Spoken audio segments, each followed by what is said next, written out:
हर खबर पर होगी आपकी पकड़। डाउनलोड कीजिए एबीपी लाइव ऐप।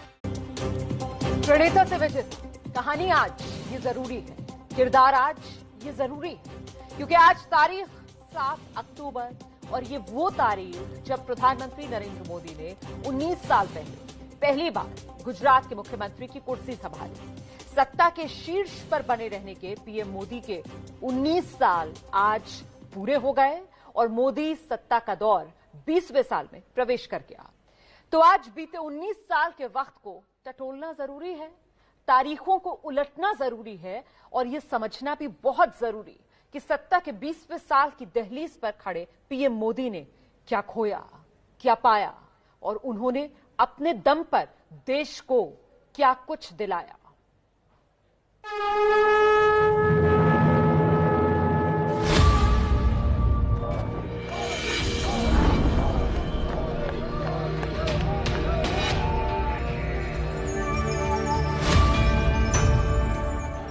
मैं नरेंद्र दामोदर दास मोदी ईश्वर की शपथ लेता हूं। मैं नरेंद्र दामोदर दास मोदी ईश्वर की शपथ लेता हूं कि मैं नरेंद्र दामोदर दास मोदी ईश्वरना नामे सौगंध लઉં છું કે નરેન્દ્ર દામોદરદાસ મોદી ઈશ્વરના નામે સોગંદ લઉં છું।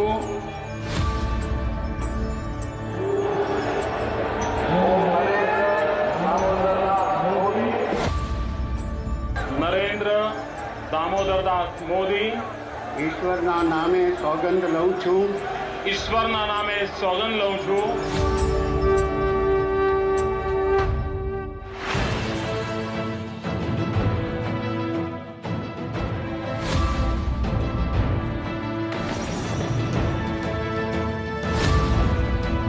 शपथ पर शपथ है।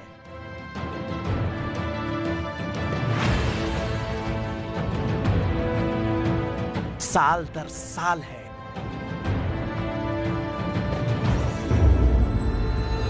और साथ में कमाल पर कमाल है। सफर में धूप तो होगी, जो चल सको तो चलो, सभी है भीड़ में, तुम भी निकल सको तो चलो। संघर्ष से सत्ता की ये कहानी बेमिसाल है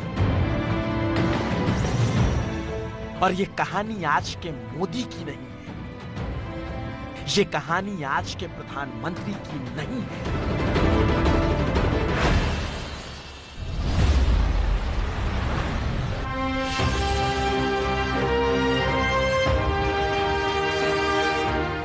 तो फिर आज वक्त उस दिन को याद करने का है जिस दिन से देश की राजनीति का एक प्रणेता विश्व विजेता बनने निकल पड़ा। आज 7 अक्टूबर 2020 को 7 अक्टूबर 2001 की तारीख और तस्वीरों को याद करने का वक्त है। उस दिन की धुंधली यादों को जहन में तरोताजा करने का वक्त है जब एक गरीब मां के बेटे ने गुजरात के मुख्यमंत्री की गद्दी संभाली। गुजराती में ली गई उस शपथ को सुनने का वक्त है। नरेंद्र दामोदरदास मोदी ईश्वरना नामे सौगंध लઉં છું। ईश्वरना नामे सौगंध लઉં છું। 19 साल पहले उस 7 अक्टूबर को गुजरात के गवर्नर सुंदर सिंह भंडारी के पैर छूकर मोदी ने सत्ता की सीढ़ियां चढ़ना शुरू किया तो फिर कभी पीछे पलटकर देखा ही नहीं। और मानो मोदी ने उसी दिन ये ठान लिया था कि मेरे जुनून का नतीजा जरूर निकलेगा।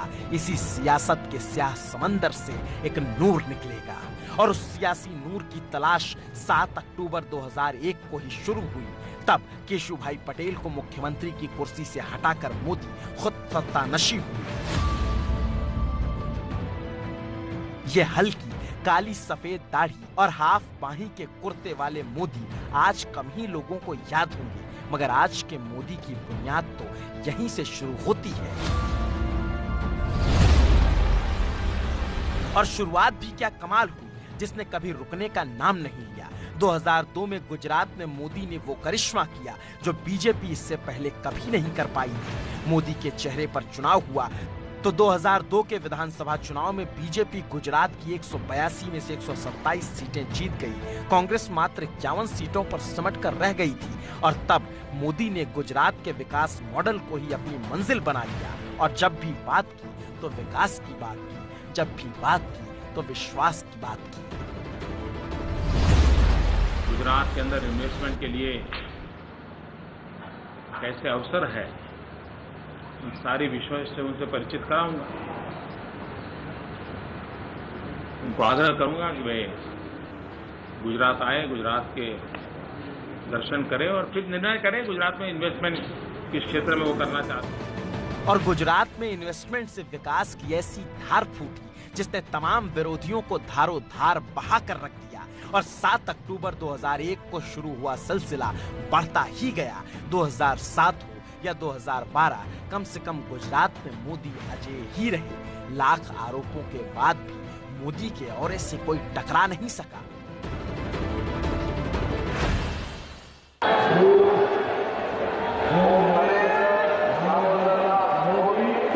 ईश्वरना नामे सौगंध लऊं छूं। मगर मोदी के मुकद्दर में तो कुछ और ही लिखा था। वो सिर्फ गुजरात के सीएम की कुर्सी के लिए नहीं बने थे, वो तो 2013 आते आते दिल्ली की कांग्रेसी सत्ता के लिए एक गरीब मां के बेटे के तौर पर सबसे बड़ी चुनौती बन चुके थे।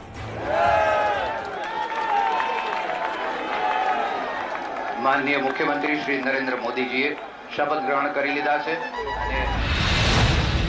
और तब मोदी ने किया कुछ यूं कि तैयारे सियासत में अपना मकाम पैदा कर, नया जमाना है, नए सुबह शाम पैदा कर, मेरा तरीका अमीरी नहीं फकीरी है, खुदी को ना बेच, गरीबी में अपना नाम पैदा कर।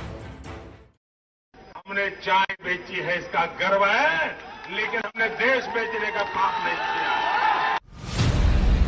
और कांग्रेस सत्ता को चुनौती देते हुए मोदी गुजरात से दिल्ली की तरफ बढ़े तो स्वागत भी क्या खूब हुआ। और बीजेपी ने 2013 के सितंबर में ऐलान कर दिया कि मोदी ही अब कांग्रेस सरकार को हटा कर रही है, कांग्रेस सरकार को मिटा कर रही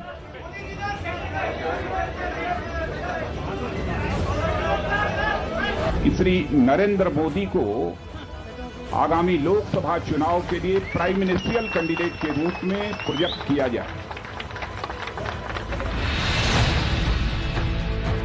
और इसके बाद जो हुआ उसे सबने देखा, उसे सबने समझा। 2014 आते आते उस हाफ बाही के कुर्ते वाले मोदी के तेवर बदल चुके थे। वो सिर्फ गुजरात तक सीमित नहीं थे, सिर्फ कांग्रेस पर केंद्रित नहीं थे, बल्कि क्षत्रपों के गढ़ में घुसकर उन्हें चुनौती देने लगे थे, उन्हें मात देने लगे थे।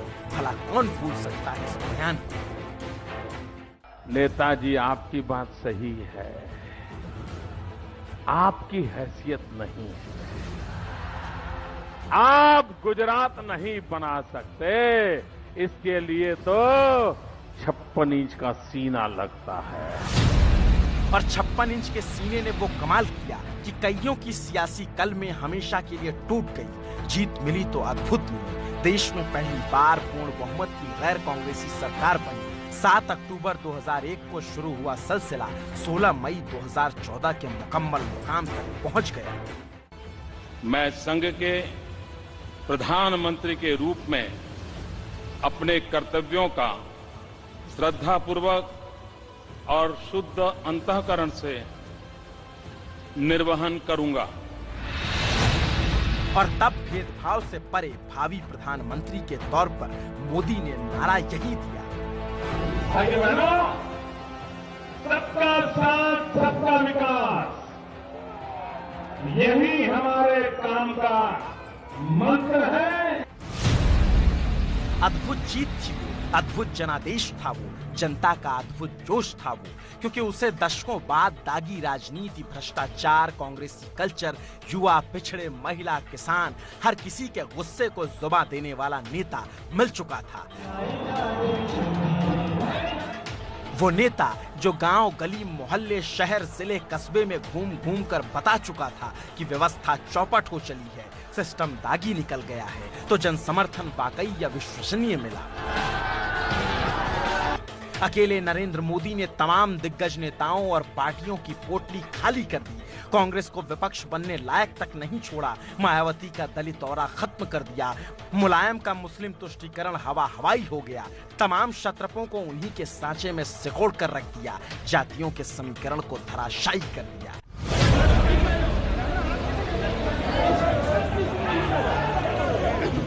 और उसके बाद जब संसद की सीढ़ियों को अपनी माथे से चूमा तो लगा यही कि मानो लोकतंत्र के मंदिर में प्राण प्रतिष्ठा हो गई। और संसद के सेंट्रल हॉल में पहला भाषण जब दिया तो देश की उम्मीदों को नए पंख लग गए। जैसे भारत मेरी मां है, वैसे ही भाजपा भी मेरी मां है। और इसके बाद मोदी ने सत्ता की महत्ता की वो ताकत दिखाई जिसने सियासी विरोधियों से लेकर देश विरोधियों तक को हिला कर रख दिया। मोदी राज में देश के बाहर विरोधियों का संहार होता चला गया तो देश के भीतर पार्टी का विस्तार होता चला गया। 2013 में मात्र 7 राज्यों में बीजेपी की सरकार थी और 2018 आते आते बीजेपी के राज्यों की संख्या 19 हो चली थी। और यकीन मानिए सब कुछ पीछे छोड़कर आए मोदी को देश ने दिल से लगा लिया। 2001 के मुख्यमंत्री ने 2019 में दोबारा प्रधानमंत्री बनने के लिए इस बार चौकीदार का नारा कहा और इस बार भी मोदी ही देश के गले उतरे और पिछली बार से भी प्रचंड बहुमत से संसद पहुंच गए। और जब दोबारा सत्ता मिली तो 370 के जाने से लेकर 3 तलाक बिल आने तक, सीए कानून लाने से लेकर राम मंदिर बनाने तक सब कुछ मोदी राज में ही तो मुमकिन हुआ।